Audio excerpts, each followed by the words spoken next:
Class आगे चालू करा है ना। अब देखो अपने बात चल रही थी प्रस्तावना के ऊपर, या आप प्रियम्बल कह दो, चाहे आप इसे क्या कह सकते हो, उद्देशिका कह सकते हो। अपन ने उद्देशिका के बारे में अच्छे से बातें की, अपन ने सारा पढ़ा उद्देशिका क्या है, प्रस्तावना क्या है, प्रियम्बल क्या है ना।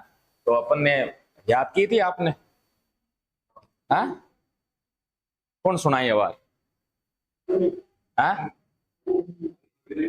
तो सुना दे, कौन सुना है, ध्यान गाय करो। अच्छा चलो सबको छोड़ो, अपने तो वो चार जो अपने जानकारी मिलती है अपने को प्रस्तावना से, क्या क्या जानकारी मिलती है वो बता दो आप। पहली जानकारी क्या मिलती है, हाँ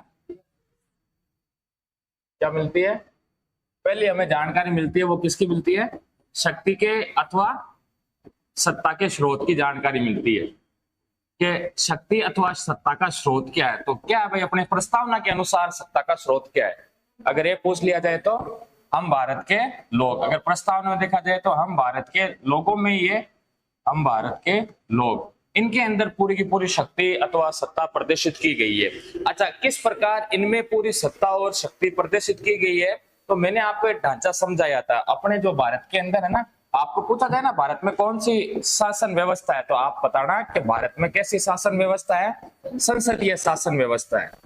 अपने भारत में कौन सी व्यवस्था है, संसदीय शासन व्यवस्था। और संसदीय शासन व्यवस्था के अंदर अपने भारत में दो सदन है ना, जिसे आप एक तो क्या बोलते हो और एक को क्या कहते हो, राज्यसभा।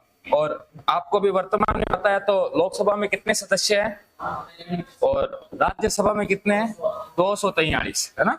तो ये जो 543 सदस्य हैं और ये जो 243 सदस्य हैं जिन्हें आप एमपी बोलते हो, मेंबर ऑफ पार्लियामेंट बोलते हो, ये किसके द्वारा चुने जाते हैं, तो ये हमारे जनता द्वारा। ये तो होते हैं अप्रत्यक्ष निर्वाचित, ये तो कैसे होते हैं राज्यसभा के सदस्य, जनता द्वारा अप्रत्यक्ष निर्वाचित, और ये कैसे होते हैं, हमारे द्वारा चुने गए प्रत्यक्ष निर्वाचित। अब मुझे तो ये बताओ कि इनको यहाँ पर लोकसभा में, राज्यसभा में कार्य करने के लिए किसने भेजा है भाई, ये हमारे द्वारा भेजे गए, जनता द्वारा भेजे गए, और ये जनता द्वारा भेजे गए हैं लोकसभा में, राज्यसभा में। और हमारे देश के संदर्भ में जो भी कानून बनते हैं, जो भी शासन व्यवस्था चलाई जाती है, वो सारी की सारी यहाँ से चलाई जाती है, लोकसभा और राज्यसभा से। और यहाँ कौन चलाता है शासन व्यवस्था, तो यहाँ पर हम सबके द्वारा, हमारी भारतीय जनता द्वारा जो प्रतिनिधि चुनकर भेजे गए हैं, वो प्रतिनिधि वहां पर सत्ता चलाते हैं। कहने का मतलब है कि आपा नौकरी लगा रखी है मेंबर ऑफ पार्लियामेंट की पर, किसकी नौकरी पर लगाया हुआ है, हमारे द्वारा उनको मेंबर ऑफ पार्लियामेंट में। तो शक्ति किसके पास है, वास्तविक शक्ति जिनको अपन ने यहाँ पर चुनकर भेजा है, वो किसने भेजा है, तो वो जनता ने भेजा है। तो इसीलिए प्रस्तावना में ये प्रदर्शित किया गया है कि जो शक्ति अथवा सत्ता का स्रोत है वो किसके अंदर है, हम भारत के लोगों के अंदर है। तो पहली जानकारी तो हमें प्रस्तावना से ये मिलती है। दूसरी जानकारी क्या मिलती है, शासन की शक्ति, सॉरी शासन की प्रकृति कैसी है। यहाँ पर शासन की प्रकृति से मतलब है भारत की प्रकृति से, किसकी प्रकृति से, भारत की प्रकृति के बारे में पूछ रहा है, अर्थात भारत कैसा है, भारत का स्वभाव कैसा है। तो अपन ने इसमें कई सारी बातें लिखी थी कि पहला तो भारत एक संपूर्ण प्रभुत्व संपन्न देश है, कैसा है, संपूर्ण प्रभुत्व संपन्न है। अर्थात इसे एक शब्द में बोले तो भारत संप्रभु है। भारत क्या है, संप्रभु है, संपूर्ण प्रभुत्व संपन्न। और मैंने इसको समझाने के लिए आपको एक उदाहरण दिया था ना, काको साहब, बापो साहब, पापाड़ो। तो आंग मायने संप्रभु कौन हो, बापो साह संप्रभु, और काको साह कहीं संप्रभु थोड़ी आ कोनी आने, क्योंकि काको साह तो मोटरसाइकिल लेबो पहले बाबो साह पूछना पड़ी, बाबो साह आ मोटरसाइकिल लेऊं कौन लेऊं, पूछना पड़े, इज्जत रखनी पड़े। तो जिस प्रकार बाबो साह स्वतंत्र रहते हैं परिवार में निर्णय लेने को लेकर, उसी प्रकार हमारा भारत है वो पूर्ण रूप से स्वतंत्र है, वो किसी भी अन्य देश के ऊपर आश्रित नहीं है। भारत अपने निर्णय स्वयं ले सकता है और इनकी की भी पंचायती कौन चाहिए। जैसे उदाहरण के लिए मैं आपको समझाऊं तो कश्मीर मुद्दा, जानते हो कश्मीर मुद्दा क्या है, मैंने आपको बताया भी था कि भाई जम्मू कश्मीर पर जैसे स्वतंत्रता हुई, स्वतंत्रता के बाद में जैसे 26 अक्टूबर को कहते हैं कि यहाँ पर पाकिस्तानी सेना ने कबीलाइयों के बेस पर आक्रमण कर दिया था। फिर हरि सिंह जी, मैंने कहा था दिल्ली आए थे, दिल्ली से माउंटबेटन और नेहरू से सहायता मांगी, लेकिन उन्होंने स्पष्ट मना कर दिया था कि भाई नवीन देश है हम, और अब बेटे हैं कोई अपना लपड़ो लेनो को नहीं, और कहा कि हम एक ही शर्त पर आपकी मदद कर सकते हैं। वो शर्त क्या थी कि आप भारत के विलय पत्र पर क्या कर दो, हस्ताक्षर कर दो। और इस प्रकार विलय पत्र पर हस्ताक्षर करवा लिया जाता है। लेकिन उस समय तक पाकिस्तान की जो सेना थी वो आधे से अधिक कश्मीर पर अधिकार कर चुकी थी और 27 अक्टूबर को सुबह मॉर्निंग में भारतीय सेनाएं वहां पहुंचती है, उनको खदेड़ती है। फिर मैंने कहा था कि यूएन के अंदर पंडित नेहरू जी ये मुद्दा लेकर चले गए थे और यूएन के अंदर क्या आदेश मिले थे कि भाई जहां जिसकी सेनाएं हैं वहां पर वो वहीं पर रुक जाए और वहीं पर line of control, line of control, हाँ लाइन ऑफ कंट्रोल जिसे आप क्या बोलते हो, एलओसी, एलओसी खींच दी गई। एलओसी के उधर वाला पीओके, इधर वाला अपना जम्मू कश्मीर है ना। तो ये जो कश्मीर का मुद्दा है इस पर आपको पता है तो कई बार कहता है कि अमेरिका के वे की थे कि वो तो मैं पंचायती कर लूं, चीन वाला के मैं पंचायती कर लूं, टर्की वालों के वे कि मैं पंचायती कर लूं। भाई भारत और पाकिस्तान के बीच में मैं सल्टीवाड़ो कर लिया। तो अपने जो विदेश मंत्री है वो एक ही डायलॉग दिया करे कि मैं संप्रभु आ, मैं स्वतंत्र आ, माने अट्ठा है निर्णय क्या लेनो है क्या कौन लेनो, माने पंचायती करनी मत को क्या करनी है। कहने का मतलब भारत क्या है, संप्रभु देश है, संपूर्ण प्रभुत्व संपन्न है। दूसरा इसमें बिंदु क्या आया था, समाजवादी। देखो इन शब्दों का विशेष क्रम ध्यान में रखना है, एग्जाम में इन शब्दों का क्रम भी पूछ लिया जाता है ना, कि प्रस्तावना में निम्न दिए गए शब्दों को व्यवस्थित क्रम में व्यवस्थित कीजिए। तब आपको इन क्रमों का विशेष ध्यान में रखना है कि पहले क्या, तभी मैंने आपको कहा था कि प्रस्तावना रट कर आना है, प्रस्तावना रटनी है और इन शब्दों से सवाल पूछे जाते हैं ना। तो समाजवादी का क्या मतलब है, लिखवाया था मैंने कल आपको, क्या मतलब होगा बताओ, ये बताओ।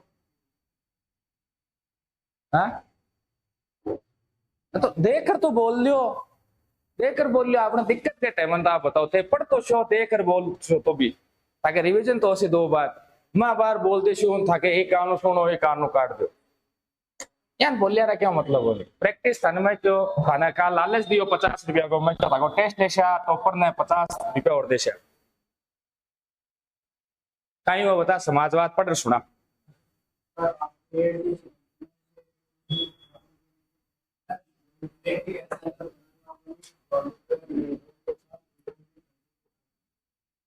मन मन में बोल ली होगा।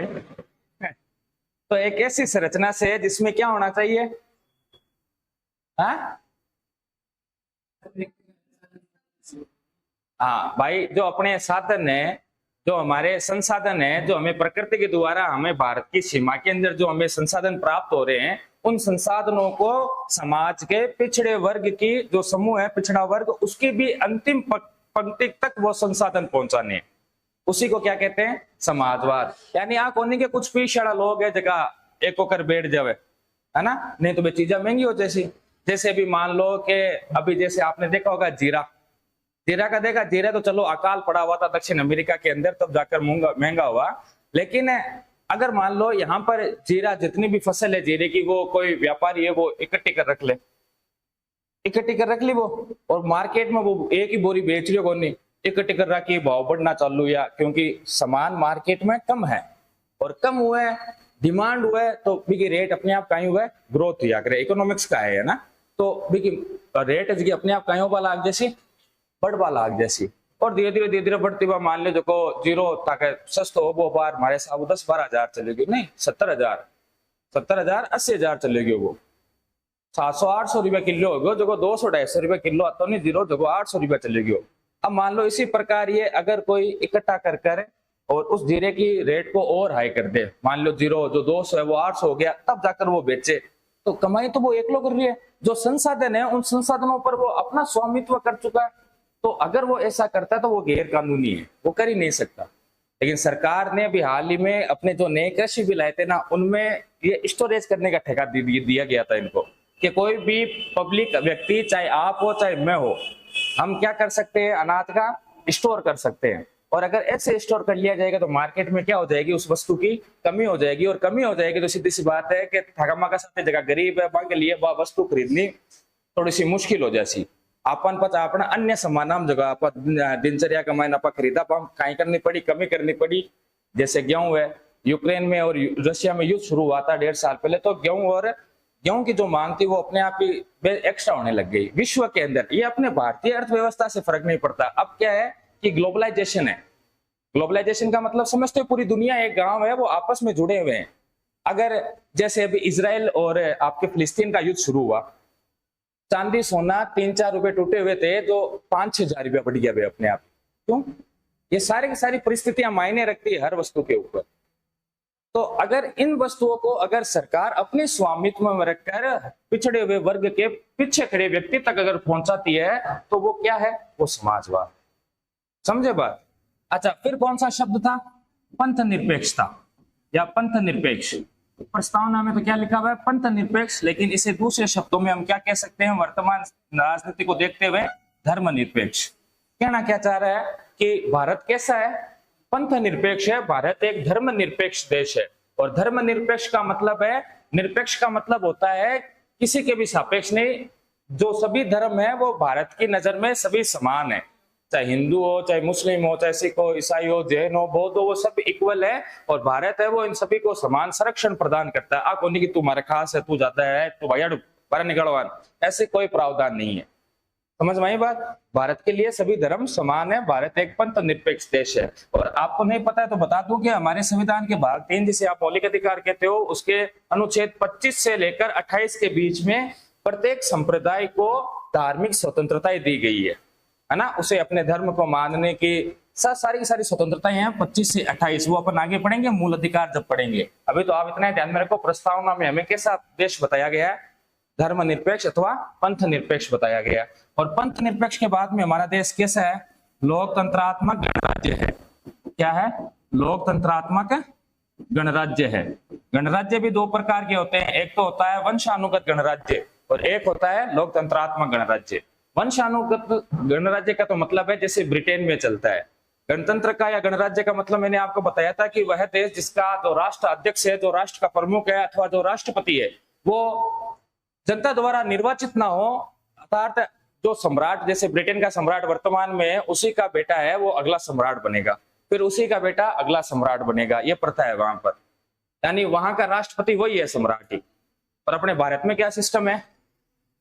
राष्ट्रपति को जनता द्वारा अप्रत्यक्ष निर्वाचित किया जाता है। और निर्वाचित कौन करते हैं? तो यही लोकसभा वाले सदस्य, राज्यसभा वाले और अपने जितने भी राज्य हैं, जैसे 28 राज्य और 2 केंद्र शासित प्रदेशों के अंदर विधानसभा है, तो उसके जो सभी सदस्य हैं, एमएलए वगैरह सब, वो सब के सब हमारे राष्ट्रपति के चुनाव में वोट डालते हैं। और ये जो वोट डालने वाले हैं राष्ट्रपति के चुनाव में, इनको चुनकर किसने भेजा है? हमने भेजा है।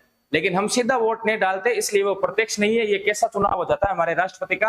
अप्रत्यक्ष। अर्थात हमारा जो राष्ट्र का प्रमुख है वो जनता द्वारा अप्रत्यक्ष निर्वाचित है, इसलिए हम गणराज्य है। और लोकतंत्रात्मक का मैंने आपको कई बार बताया, अब्राहम लिंकन की सबसे प्रसिद्ध परिभाषा है जनता के लिए जनता द्वारा शासन। तो लोकतंत्र है ही है, जनता द्वारा ये चुने जाते हैं, ये अपन ने चर्चा की है। तो ये फिर आ जाता है कि भारत कैसा है? तो भारत एक संपूर्ण प्रभुत्व संपन्न समाजवादी पंथ निरपेक्ष लोकतंत्रात्मक गणराज्य है। बात पल्ला पड़ी? हाँ, तो पहली तो हमें क्या जानकारी मिलती है प्रस्तावना से? शक्ति के स्रोत की। दूसरी, हमारा भारत की प्रकृति कैसी है, भारत का स्वभाव कैसा है, नेचर कैसा है, अर्थात शासन की प्रकृति कैसी है। और तीसरा जो बिंदु है इसके अंदर वो क्या है भाई? नागरिकों के उद्देश्य। तीसरी जो हमें जानकारी मिलती है 3 नंबर, वो है हमारे नागरिकों के लिए क्या उद्देश्य दिए गए हैं हमारी प्रस्तावना में, हमारे संविधान में। नागरिकों के लिए उद्देश्य। अब नागरिकों के लिए उद्देश्य क्या क्या है? तो अपन जैसे ही प्रस्तावना में आगे बढ़ते हैं, वैसे आपने जैसे हम भारत के लोग भारत को एक संपूर्ण प्रभुत्व संपन्न समाजवादी पंथ निरपेक्ष लोकतंत्रात्मक गणराज्य बनाने के लिए तथा उसके समस्त नागरिकों को, अब यहां से नागरिकों के उद्देश्य शुरू है, उसके समस्त नागरिकों यानी भारत के समस्त नागरिक, अर्थात हम देशवासियों की बात की गई है 140 करोड़ लोगों के बारे में। और इसमें पहला जो हमारे लिए उद्देश्य है, जो हमें प्रदान किया जाएगा हमारे संविधान के द्वारा, वो क्या है? न्याय। और न्याय भी कितने प्रकार का दिया गया हमें प्रस्तावना के अंदर? 3 प्रकार। पहला कौन सा है? सामाजिक न्याय प्रदान किया जाएगा। दूसरा कौन सा है? आर्थिक न्याय। और तीसरा कौन सा है? राजनीतिक न्याय। ये राजनीतिक, सामाजिक और आर्थिक न्याय प्रदान किए जाएंगे, है ना? आपको इनका क्रम भी याद रखना है कि सामाजिक, फिर आर्थिक है और फिर राजनीतिक है ना? क्रम भी पूछते हैं, व्यवस्थित क्रम। तभी तो मैंने कहा था कि प्रस्तावना रटनी है आपको। फिर इसमें दूसरा उद्देश्य क्या है? तो हमें स्वतंत्रता प्रदान की गई है। और ये जो स्वतंत्रता है वो कौन सी स्वतंत्रता है? लिबर्टी वाली स्वतंत्रता है ना? लिबर्टी के बारे में मैंने उदाहरण भी दिए थे, है ना? क्या आता है लिबर्टी? हाँ, पूर्णतया स्वतंत्र है, उस पर किसी बंधनों का अभाव, आप क्या कह सकते हो, बंधनों का अभाव। जबकि फ्रीडम में उचित युक्ति युक्त बंधन होते हैं उसके ऊपर, समझ में आई, उचित युक्ति युक्त बंधन होते हैं फ्रीडम के अंदर। जैसे लिबर्टी प्रस्तावना में कहा गया, लेकिन ये लिबर्टी का मतलब यहाँ पर वो लिबर्टी नहीं है जैसे कि आजकल हमारे देश में काम चल रहे हैं ना, विचार और अभिव्यक्ति की, बोलने की स्वतंत्रता के रूप में। हमारे अनुच्छेद 19 में ये स्वतंत्रता पूर्ण रूप से समझाई गई है। यहाँ पर तो लिबर्टी लिख दिया, लेकिन ये क्या लिबर्टी है, इसके प्रावधान क्या है, वो सारे के सारे किस अनुच्छेद के अंदर है, भाग 3 के अनुच्छेद 19 के अंदर है। और इसके अंदर जो शब्द प्रयोग में लिया गया वो कौन सा शब्द प्रयोग में, फ्रीडम। और फ्रीडम का भी मतलब क्या होता है, स्वतंत्रता। तो यहाँ पर उचित युक्ति युक्त प्रतिबंधों के साथ में हमें स्वतंत्रता दी गई है, जबकि प्रस्तावना में लिबर्टी शब्द का प्रयोग किया गया, अर्थात खुल्लो सांड हुए, अट बेल बन जावे बटे सांड हुए। बेल मतलब देखो खेत में टाइम टू टाइम काम धंधा पर जावे वो, और अट जगह रोता फिरे, सुबह निकले घर में घुसवा को टाइम पर नहीं, जगह खुला सांड जो फिरे पे आवे लिबर्टी के ऊपर। माकन है लिबर्टी, और थाका माकन कहीं है, फ्रीडम है। अब फ्रीडम में जी रहा और बे लिबर्टी में जिया करो। कितने प्रकार की, 5 प्रकार की। कौन कौन सी, विचार, अभिव्यक्ति, विश्वास, धर्म और उपासना। ये 5 प्रकार की हमें इसमें क्या प्रदान की गई है, स्वतंत्रता प्रदान की गई है। तो ये भी आपको विशेष ध्यान में रखना है। और समानता कितने प्रकार की, समता लिखा हुआ है लेकिन इक्वलिटी कह सकते हो आप, और समानता। और समानता कितने प्रकार की है, 2 प्रकार की। कौन कौन सी प्रदान की जाएगी हमें, प्रतिष्ठा और अवसर की समानता। ये अपन पढ़ेंगे, अनुच्छेद 15 और 16 पढ़ेंगे, उस समय अपन अच्छे से चर्चा करेंगे इस अवसर और प्रतिष्ठा की समानता के ऊपर। ये सारे के सारे हम पढ़ेंगे विशेषतः मौलिक अधिकारों में। आप पढ़ेंगे ये सारी बातें मौलिक अधिकारों के अंदर पढ़ेंगे अपन, है ना। तो उस समय अपन चर्चा करेंगे ये क्या है क्या नहीं है सारी। लेकिन अभी फिलहाल आपको इतना ध्यान में रखना है कि भारत को एक संपूर्ण प्रभुत्व संपन्न समाजवादी पंथ निरपेक्ष लोकतंत्रात्मक गणराज्य बनाने के लिए तथा उसके समस्त नागरिकों को सामाजिक, आर्थिक, राजनीतिक न्याय, विचार, अभिव्यक्ति, विश्वास, धर्म और उपासना की स्वतंत्रता, प्रतिष्ठा और अवसर की समानता प्रदान करने के लिए। अच्छी बात है। अब आगे कहीं है, पढ़ दो, तो दोनों यार काडेड़ी रखिएगा। प्रस्तावना चाह दिया ताकि प्रस्तावना कौन काडेड़ी, मैं पढ़ सुनाओ जना ताना होगी याद। हाँ, फिर आगे क्या लिखा हुआ है, हाँ, तथा उन सब में, किन सब में, हमें व्यक्ति की गरिमा अर्थात हमारा स्वाभिमान बना रहना चाहिए, और अपन राष्ट्र की एकता अर्थात अपन भाईचारा के रूप में रहना, और अखंडता, जो आपने अखंडता हमारे देश की उसे बरकरार रखना है। इसे विभाजन करने का प्रयास नहीं करना, अर्थात भारत से अलग होने का विचार हमें नहीं रखना। और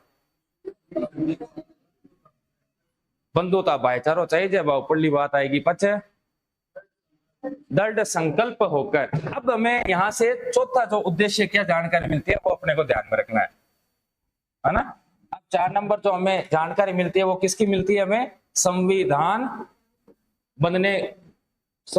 बनने की तारीख, संविधान बनकर तैयार होने की तारीख लिख सकते हैं।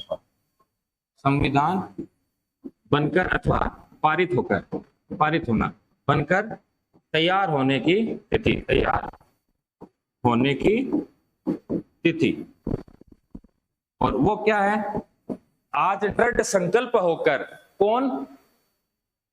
कौन दृढ़ संकल्पित हो रहा है यहाँ पर, है आने आपा तो हो रहा, आगे और क्या लिखे पढ़ोबिन, दृढ़ संकल्पित होकर अपनी इस संविधान सभा में, किसके अंदर, अपनी इस संविधान सभा में। ये ध्यान रखना, पूछा जा सकता है कि दृढ़ संकल्पित कौन हो रहा है यहाँ पर। और ये संविधान सभा में जो विभाजन के बाद में 299 सदस्य थे, ये किसके द्वारा चुने गए थे, ये जनता द्वारा अप्रत्यक्ष चुने हुए थे। कैसे थे, जनता द्वारा अप्रत्यक्ष चुने हुए थे, अर्थात जनता खुद स्वयं अप्रत्यक्ष निर्वाचित।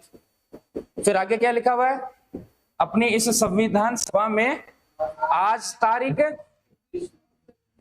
26 नवंबर 1949 को, और इसे अपने विक्रम संवत के अनुसार कौन सी तारीख लिखा हुआ है इसमें, मिति मार्गशीर्ष शुक्ल सप्तमी, हाँ 2006 विक्रमी, और विक्रमी का मतलब है विक्रम संवत। इसको क्या करते हैं, इस तारीख को मिति माघ शुक्ल सप्तमी 2006 विक्रमी को एतद द्वारा अंगीकृत, क्या कर रहे हैं हम इसको, अंगीकृत यानी अडोप्ट, क्या करें कि भाई बांका छोरो छोरी की को नहीं हो जाना बे, एक टापड़ ने अडोप्ट कर लियो, अडोप्ट कर लियो। अंगीकृत का मतलब होता है अडोप्ट करना, अडोप्ट करना यानी अपनाना। अंगीकृत, अधिनियमित, अधिनियमित का मतलब है कानून स्वरूप, अधिनियमित, और आत्मा अर्पित करते हैं। आत्मा अर्पित का मतलब है हम हमारी आत्मा को अर्पित करते हैं, हम आत्मा से इसे स्वीकार करते हैं। ये सारी की सारी बातें आपके प्रस्तावना की महत्वपूर्ण बातें हैं, और हमें इससे 4 बातें जानकारी मिलती है। पहली तो क्या मिलती है, सत्ता अथवा शक्ति का स्रोत, और क्या बताया, हम भारत के लोग अथवा जनता में सारी शक्ति निहित है। दूसरी, शासन की प्रकृति कैसी है, तो संपूर्ण प्रभुत्व संपन्न समाजवादी पंथ निरपेक्ष लोकतंत्रात्मक गणराज्य। और तीसरी देखी जाए तो तीसरी कौन सी है, नागरिकों के लिए उद्देश्य की हमें जानकारी मिलती है। और क्या क्या जानकारी मिलती है, तो इसमें एक तो न्याय पर चर्चा की गई है, कितने प्रकार के, 3 सामाजिक आर्थिक राजनीतिक, फिर स्वतंत्रता के बारे में, और स्वतंत्रता कितने प्रकार की, 5 प्रकार की लिबर्टी शब्द प्रयोग में लिया गया, विचार, अभिव्यक्ति, विश्वास, धर्म और उपासना की स्वतंत्रता। फिर समानता की बात की गई है, कितनी, तो 2, प्रतिष्ठा और अवसर की समानता। और फिर अपन ने इसमें चौथा जो बिंदु लिया था, वो बिंदु लिया था कि इससे हमें जानकारी मिलती है संविधान बनकर तैयार होने की तिथि, अर्थात संविधान पारित कब हुआ था। तो ये पारित किसके द्वारा किया गया था, हाँ संविधान सभा द्वारा पारित किया गया था। और ये कब किया गया था, तो 26 नवंबर 1949 को किया गया था। ये आपको तारीख पूछी जा सकती है। अब तीसरा जो विशेष बिंदु है कि इस तिथि का उल्लेख केवल और केवल प्रस्तावना में किया गया है। कहाँ किया गया, केवल और केवल प्रस्तावना में किया गया है, संविधान के किसी भी भाग या किसी भी अनुच्छेद में नहीं किया गया है। यह ध्यान में रखना, संविधान के किसी भी अनुच्छेद में इस तिथि का उल्लेख नहीं मिलता, केवल और केवल कहाँ मिलता है, प्रस्तावना में मिलता है। यह बात आपको ध्यान में रखनी है। और संविधान बनकर कब तैयार हुआ था, संविधान लागू कब हुआ था, संविधान लागू अर्थात हम गणतंत्र कब घोषित हुए थे, अथवा हम गणराज्य कब घोषित किए गए थे, ये घोषित किया गया था 26 जनवरी 1950 को। अच्छा, मैंने आपको ये भी कहानी सुनाई होगी कि भाई ये 2 महीने लेट क्यों किया गया था, याद है? क्यों किया गया था बता दो वो भी, हाँ क्या कारण हो? नेहरू जी कांग्रेस सगड़ा कारण है। तो मैंने कहा था कि भाई आजादी से पहले जो कांग्रेस थी वो 26 जनवरी को क्या मनाया करती थी, स्वतंत्रता दिवस। और ये पहला स्वतंत्रता दिवस कब मनाया गया था, 26 जनवरी 1930 को मनाया गया था। पूरे लाहौर अधिवेशन की कहानी सुनाई थी, और इस दिन के बाद में घोषणा की गई थी प्रतिवर्ष 26 जनवरी को क्या मनाया जाएगा, स्वतंत्रता दिवस मनाया जाएगा। और लेकिन आजादी हमें कब मिली, 15 अगस्त को। और संविधान बनकर तैयार कब हो गया, 26 नवंबर को। तो इतिहास के अंदर ये जो 26 जनवरी थी, जिसे कांग्रेस स्वतंत्रता दिवस के रूप में मनाया करती थी, ये इतिहास में धूमिल हो जाती, इतिहास में मिट जाती, कोई पूछ तो ही को नहीं तारीख ने। तो पंडित जी क्यों कि आपने यान करो कि 2 महीना और डट जाओ, आपने कांग्रेस की लास्ट स्वतंत्रता दिवस भी स्मरण रेसी लोगों ने याद रेसी, गणतंत्र लागू कर छापा 26 जनवरी ने। तो इसीलिए हमारा जो देश का संविधान है वो कब लागू किया गया था, 26 जनवरी 1950 को लागू किया था। लेकिन ये चीज ध्यान में रखना कि इस दिन हमारे संविधान के 16 अनुच्छेद लागू कर दिए गए थे। किस दिन है, 26 नवंबर 1949 को संविधान के कितने अनुच्छेद लागू किए गए, 16 अनुच्छेद लागू कर दिए गए। इसका मतलब है कि ये जो संविधान था वो आंशिक रूप से कब लागू हो गया, आंशिक रूप से लागू कब हुआ, तो कब बताओगे आप, 26 नवंबर 1949 को।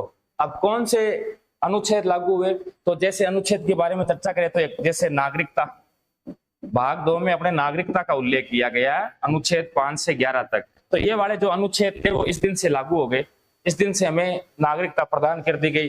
जैसे एक अनुच्छेद है अनुच्छेद 324, जिसमें इलेक्शन कमीशन ऑफ इंडिया की बात की गई है, भारत के निर्वाचन आयोग की बात की गई है। ये अनुच्छेद भी 26 नवंबर 1949 को लागू हो गया था, और तत्पश्चात हमारा भारत का जो निर्वाचन आयोग है वो कार्य पर लग गया था, और इसी ने हमारे राष्ट्रपति के चुनाव करवाए थे। और इसकी जो स्थापना है वो 25 जनवरी 1950 को की गई थी। भारत के निर्वाचन आयोग की स्थापना कब की गई थी? 25 जनवरी 1950 को।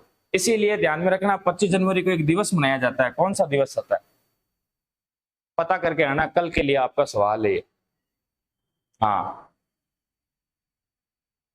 याद कर लियो, याद भी कराना है, ढूंढ भी लाना है। अब बाद में बता दूं कि डिंकरचंद जी दिवस हवे तो पछते तो नहीं वो याद को नोसी है ना। तो election commission of India, Bharat के जो भी चुनाव है, जैसे अपने राष्ट्रपति का चुनाव, उपराष्ट्रपति का चुनाव, हमारे लोकसभा के चुनाव, हमारी राज्यसभा के चुनाव, हमारी जो राज्यों के अंदर विधानसभा हैं, इन विधानसभाओं के चुनाव, विधान परिषदों के चुनाव, ये सब के सब चुनाव कौन करवाता है? भारत का निर्वाचन आयोग करवाता है। लेकिन पंचायतें वाले, नगर पालिका वाले चुनाव है वो राज्य चुनाव आयोग द्वारा करवाए जाते हैं, स्टेट इलेक्शन कमीशन के द्वारा करवाए जाते हैं। वो ध्यान में रखना। कौन कौन से? पंचायती राज और नगर पालिका वाले। पार्षद का चुनाव है नहीं, एक पार्षद वाला चुनाव और अपने सरपंच वाला चुनाव, ये कौन करवाते हैं? स्टेट सिलेक्शन इलेक्शन कमीशन करवाता है ना, स्टेट इलेक्शन कमीशन, राज्य निर्वाचन आयोग। और ये है इलेक्शन कमीशन ऑफ इंडिया, अर्थात भारत का निर्वाचन आयोग। याद रह जाएगी बातें, आगे पढ़ेंगे अपन, सारी चीजें पढ़ेंगे, लेकिन अभी आपको ये इतनी बातें तो विशेष से याद रखनी है। अब आप ये बताइए कि अपन ने कल लिखा कहां तक था? हाँ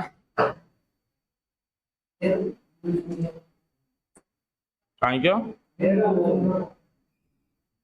करते?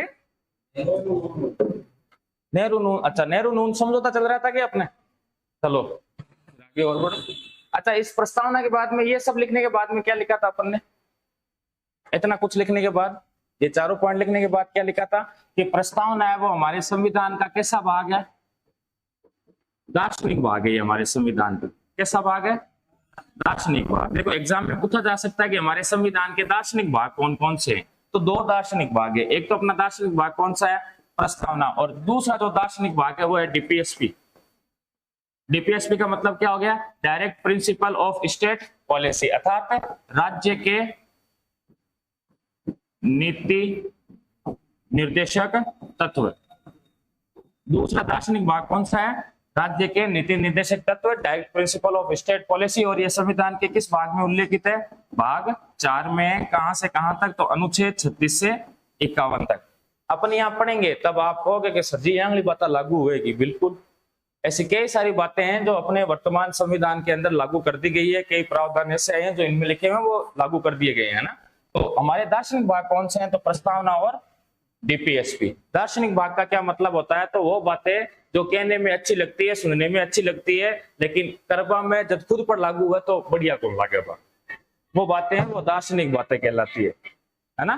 तो ये भी चीज आपको ध्यान में रखनी है कि संविधान के अंदर कौन कौन से ऐसे भाग है जो दार्शनिक है। अर्थात दार्शनिक होने का मतलब है कि ये वाद योग्य नहीं है।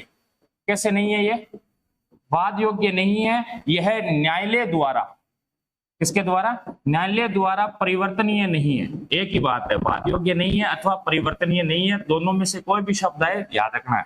वाद योग्य नहीं है कहने का मतलब है कि जैसे अपने प्रस्तावना में जो बातें लिखी हुई है, अगर वो हम भारतीय जनता को नहीं मिलती है तो आप प्रस्तावना को लेकर सुप्रीम कोर्ट में जा नहीं सकते कि हमारे अधिकारों का हनन हो रहा है। और ऐसी कई बातें जो इस भाग 4 के अनुच्छेद 36 से 51 में लिखी हुई है, जैसे मैंने आपको कल बताया था कि भाई जो दुधारू पशु है इनके वध पर रोक लगाया गया है ना। गाय, अपन ये कह सकते हैं कि गोवध पर रोक लगाने की बात लिखी गई है ना। मादक पदार्थों पर रोक लगाने की बात लिखी गई है, लेकिन ये लगी हुई थोड़ी है,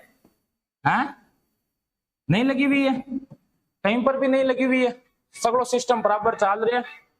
अरे यार टेंशन वाली बात से क्लास में हो आई हो मैं 11:30। ठीक है,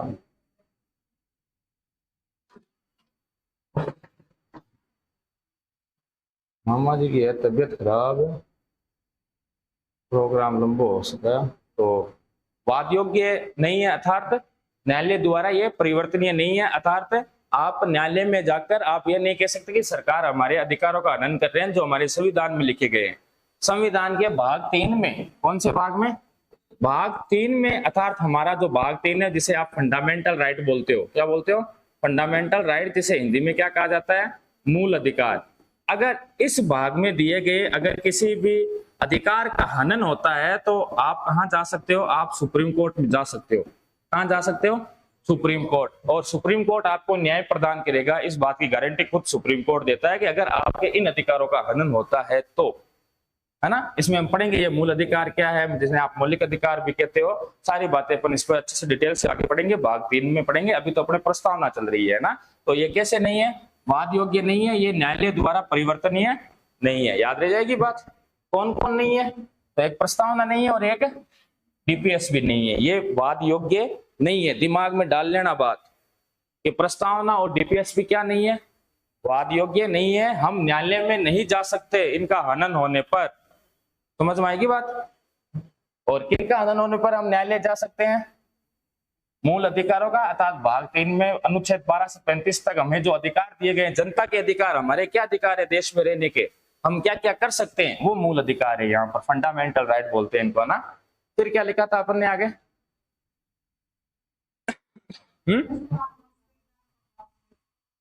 आई है, हाँ, अपन ने एक क्वेश्चन रखा था और वो क्वेश्चन क्या था कि प्रस्तावना संविधान का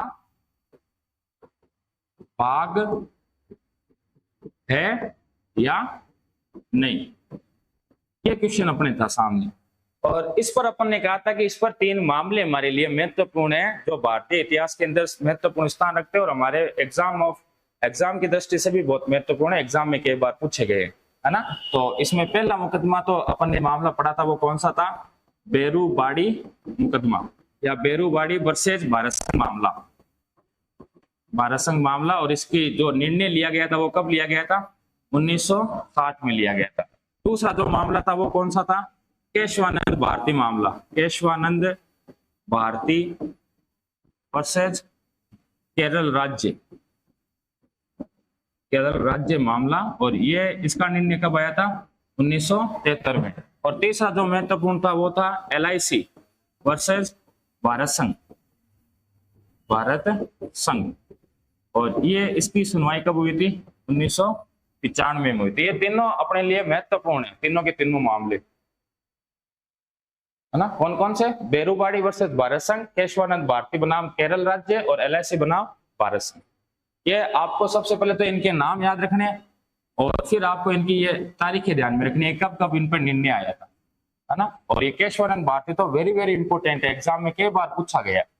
सबसे महत्वपूर्ण अगर कोई मामला है तो इसमें वो है केशवानंद भारती मामला।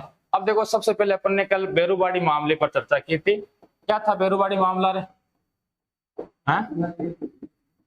बेरूबाड़ी मामला 1960। अब इसमें क्या हुआ था, मैंने कहा था कि भाई भारत था, उस भारत का विभाजन किया गया था। क्या किया गया था, भारत का विभाजन किया गया था, और विभाजन करके 2 देश बनाए गए थे, एक का तो नाम था भारत और एक का नाम था पाकिस्तान। लेकिन पाकिस्तान को 2 क्षेत्र मिले थे, एक पूर्व में मिला था, उसे कहा जाता है पूर्वी पाकिस्तान। क्या कहा जाता है, पूर्वी पाकिस्तान। और यहाँ ये वेस्ट में है तो इसे अपने आप क्या कहने लग गए, ये पश्चिमी पाकिस्तान। और बीच में क्या था, भारत था। अब यहाँ अपने बांग्लादेश, जो कि पूर्वी पाकिस्तान था उस समय, वर्तमान में तो हम उस क्षेत्र को क्या कहते हैं, बांग्लादेश बोलते हैं, लेकिन उस समय क्या था, ये पूर्वी पाकिस्तान था। तो 1947 में जब आजादी मिली थी, तब आपको पता है कि भारत और पाकिस्तान के विभाजन के लिए एक व्यक्ति को यहाँ भारत बुलाया गया था, जिसका नाम था सर रेडक्लिफ।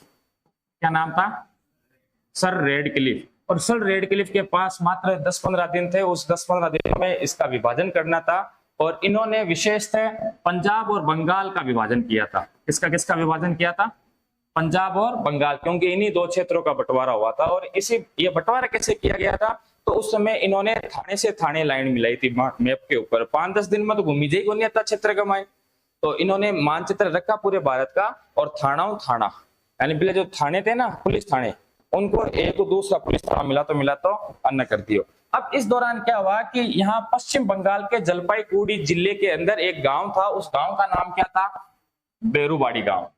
और ये बेरूबाड़ी गांव है, वो उन्होंने बीच में लाइन खींच दी सर रेडक्लिफ जी। तो आ तो गांव पूर्वी पाकिस्तान में गएड़ो और बाकी को आधो गांव भारत में हो। और जो बेरूबाड़ी को थानो हो वो भी हो भारत का माई, वो भी अन्य नहीं हो। तो एक हिसाब और पूरा पूरा बेरूबाड़ी है जो आपन होना चाहिए जो।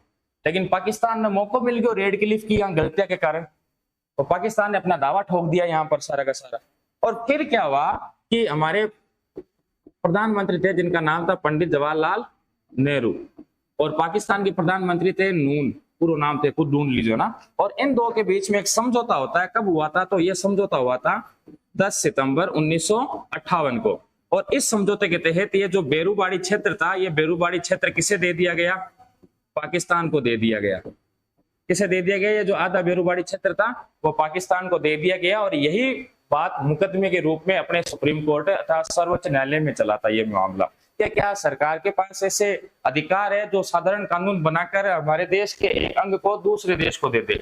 और इसी के मामले पर यह मामला सुनाया जाता है। और जिस मामले में कहा जाता है कि हमारे संविधान की जो प्रस्तावना है, क्या प्रस्तावना, यह संविधान का भाग नहीं है, क्योंकि यह संविधान के किसी भी अंग को शक्ति नहीं देती, संविधान का भाग नहीं है। अपने को यहाँ पर विशेष बात यही ध्यान में रखनी है, एग्जाम के अंदर यही पूछा जाएगा। अभी पूछा गया है रीड या एसएसटी जो सेकंड ग्रेड का पेपर था उसमें सवाल पूछा गया था।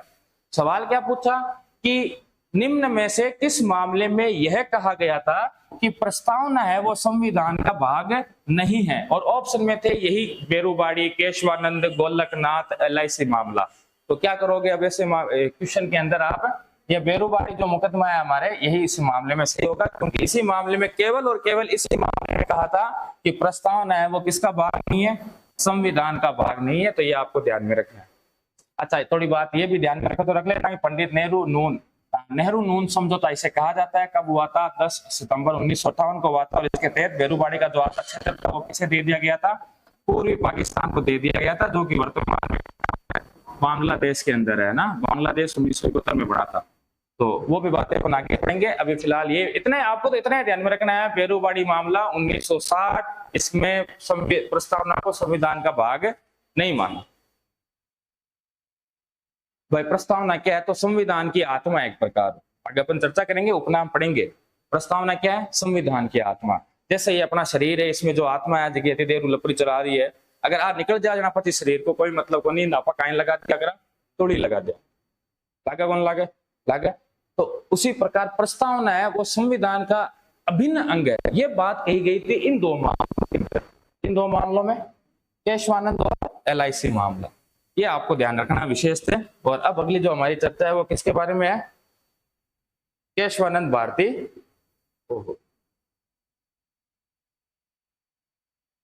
तो अगला दूसरा मामला है केशवानंद भारती वर्सेज केरल राज्य। यह ध्यान रखना आपको, सामने ये बात देखो, चर्चा करेंगे अच्छे से। केरल राज्य मामला 1900 रिजल्ट घोषित किया गया था। देखो 24 अप्रैल बहुत महत्वपूर्ण तारीख है। कैसे? अपन जो पढ़ेंगे आगे मेवाड़ प्रजामंडल, क्या पढ़ेंगे? मेवाड़ प्रजामंडल। तो उस समय अपन 24 अप्रैल चर्चा करेंगे कि 24 अप्रैल 1938 को मेवाड़ प्रजामंडल की स्थापना की गई थी, है ना। 24 अप्रैल को एक दिवस और आता है, वो भी आपको पता करके आना 24 अप्रैल को कौन सा दिवस आता है। एक तो कौन सा पता कराना है? 25 जनवरी वालों, और एक पता कराना है 24 अप्रैल को कौन सा दिवस आता है, ये आप ही को पता करके आना है। अब देखो हुआ क्या था, अब भारत सरकार कोई भी कानून बनाए और उस कानून में अगर सीधी सी बात कोई कानून मांगे, जैसे सड़क बनाना है, क्या बनाना है? सड़क बनाना है, तो सड़क कट मणी भाई अपने गाँव मणी, शहरों जोड़ सी, गाँवों को गाँव से जोड़ा जाएगा, शहरों को शहरों से जोड़ा जाएगा। अब सड़क है तो वो सड़क तो जमीन पर चाली है, अब हम तो चालेगा नहीं। सड़क जमीन पर बनसी है ना, कोई का खेता मुंह निकल सी, कोई का घर बीच में आसी, तो सरकार क्या करती है? उनका अधिग्रहण कर लेती है, अर्थात माने मुआवजा दे दे और जमीन आप ले ले, क्या कर ले? आप ले ले। अब यहाँ का काम हुआ, कानून बनाए गए, प्रत्येक प्रांत के अंदर अपने अपने कानून बना रहे थे। सरकार अपने बना रही थी, पंजाब सरकार अपने कानून बना रही थी भूमि का अधिग्रहण करने के लिए। भूमि का अधिग्रहण होने लगा तब लोगों ने थोड़ा सा बेटी बचपा था, होता है वो सब को कर बचपा हुए थे, अपने बात कर रहे हैं। लेकिन बात तो वो अच्छा था, धीरे धीरे जैसे ये मामले चले आगे बढ़ेंगे तो सुप्रीम कोर्ट का मामला के मामले, लेकिन तुम सबका टोल इस मामले में बोले ना मामला सुप्रीम कोर्ट का मामला कैसा मामले कि आपने सुप्रीम कोर्ट में जो निर्देश बना था वो क्या आपने मालूम हो गए और इसीलिए सुप्रीम कोर्ट ने क्या निर्देश बनाया नहीं मुकदमा के अंदर मामला चल गया वो भी जमीन भूमि अधिग्रहण को लेकर के ही मामले चल रहे थे। हर राज्य अपने कानून बना रहे थे और जनता से उनकी भूमि का अधिग्रहण कर रहे थे। और इसी दौरान केरल के अंदर एक हिंदू मठ था। केरल में क्या था? एक हिंदू मठ था। अच्छा, हिंदू मठ से पहले आपको यह ध्यान रखना है कि भाग 3 अर्थात मौलिक अधिकार के अनुच्छेद 25 से 28 में हमें धार्मिक स्वतंत्रता दी गई है। क्या दी गई है? धार्मिक स्वतंत्रता दी गई है। अर्थात इस धार्मिक स्वतंत्रता के तहत हमें यह अधिकार है कि हम हमारे धर्म विशेष की कोई संस्था स्थापित कर सकते हैं, उसका संचालन हम करेंगे। सरकार ऐसे मामलों में पंचायती नहीं कर सकती, सरकार इनकी संपत्ति को अधिग्रहण नहीं कर सकती। ये सारी की सारी बातें लिखी हुई इसके अंदर। और मैंने कहा था कि ये बात योग्य, अगर इनका हनन होता है तो आप कहां जा सकते हो? Supreme court. और यहाँ पर यह हिंदू मठ था जो कि धर्म विषय से संबंधित था और ये केशवानंद भारती यहाँ के महंत हुआ करते थे।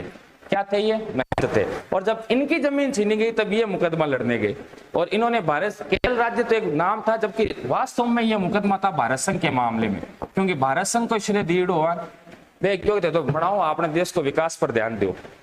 और जब इस प्रकार गतिविधि हुई तो यह मामला सुप्रीम कोर्ट में गया और सुप्रीम कोर्ट में यहाँ पर कई सारी बातें की गई थी। क्या क्या बातें कही गई थी? तो इसमें सबसे पहले तो कहा गया था कि जो प्रस्तावना है वो संविधान का भाग है। प्रस्तावना को क्या माना गया था? संविधान का भाग माना गया था। संविधान का भाग है। देखो एक बात और याद आ रही है थोड़ी सी, इस बेरूबाड़ी में, ये जो बेरूबाड़ी में जब ऐसे निर्णय आया था ना कि आप ऐसे सीधे किसी अन्य देश को जमीन नहीं दे सकते, तो सुप्रीम कोर्ट ने कहा था कि आपको संविधान में संशोधन करना पड़ेगा। किसके तहत? आर्टिकल 368 के तहत। संशोधन समझते हो? संविधान में संशोधन करना था, संविधान संशोधन। और इसके तहत फिर सुप्रीम कोर्ट ने जब ये निर्णय दिया तब इन्होंने संशोधन किया। और संशोधन कर इन्होंने कौन सा संशोधन किया था? तो 9वां कॉन्स्टिट्यूशन अमेंडमेंट एक्ट 1960। और इसके तहत फिर ये कहां दे दिया गया? पाकिस्तान में दे दिया गया। तो आपको थोड़ी सी ये 9वां संविधान संशोधन भी साथ में ध्यान में रखना है ना। पूछा जा सकता है कि बेरूबाड़ी क्षेत्र पूर्वी पाकिस्तान या पाकिस्तान को निम्न में से किस संविधान संशोधन के तहत दिया गया था? तो 9वां संविधान संशोधन 1960 के तहत, क्योंकि संशोधन करने पड़ेगा अर्थात लोकसभा राज्यसभा से विशेष बहुमत से पारित करवाना पड़ेगा। आगे अपन और पढ़ेंगे। तो इसी में क्या निर्णय लिया गया था? संविधान का भाग है। तो आप लिखो, यहां तक ही लिखा था कल, वो नेहरू नून मामला लिखा था ना, तो आप फिर नेहरू नून के बाद लिखो, आगे लिखो आप नेहरू नून समझौता लिखा हुआ था अंतिम। ठीक है,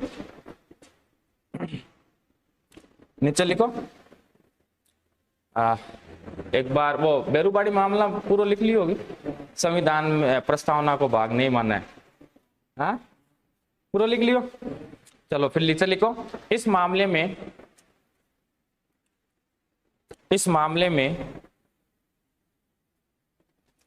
कहा गया था कि इस मामले में सर्वोच्च न्यायालय ने निर्णय दिया कि इस मामले में सर्वोच्च न्यायालय ने निर्णय दिया कि यदि